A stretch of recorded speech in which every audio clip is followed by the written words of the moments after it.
গুলি আছে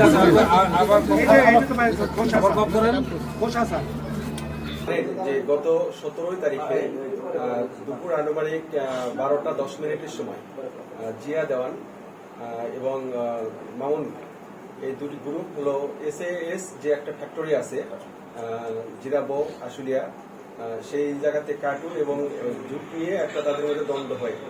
এই দুই গ্রুপের মধ্যে যখন দ্বন্দ্ব হয় ভাই তাহলে আবার আসল থেকে পেছন শব্দ হচ্ছে। হ্যাঁ, গত 17 এপ্রিল আপনারা জানেন যে আশুলিয়া থানাধীন জিরাবোতে SAS যে একটা ফ্যাক্টরি আছে সেই ফ্যাক্টরির কার্টুনকে কেন্দ্র করে দুটা গ্রুপ অর্থাৎ মামুন গ্রুপ এবং জিয়া গ্রুপ এই দুই গ্রুপের মধ্যে একটা তর্ক বিতর্ক শুরু হয়ে যায়।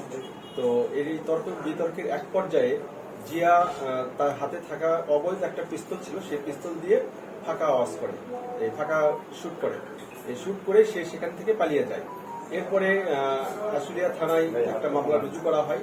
সেই মামলার প্রেক্ষিতে এবং ওই ঘটনার পরপর থেকেই ঢাকা জেলার ডিবি উত্তর এবং আশুলিয়া থানাও এই কাজ করা শুরু করে দেয়। এর মধ্যে থেকে ঢাকা ডিবি টেকনোলজি ব্যবহার করে এবং এই টেকনোলজির ব্যবহারের মাধ্যমে এই আসামি জিয়া দেওয়ান সে বিভিন্ন জায়গায় পলাতক থাকে, তার লোকেশন আমরা ট্র্যাক করতে থাকি এবং শেষ পর্যন্ত গতকাল তাকে বিকেলে গাজীপুর মেট্রোপলিটন এলাকার রুবাইল থানা থেকে তাকে আমরা গ্রেপ্তার করতে সক্ষম হই।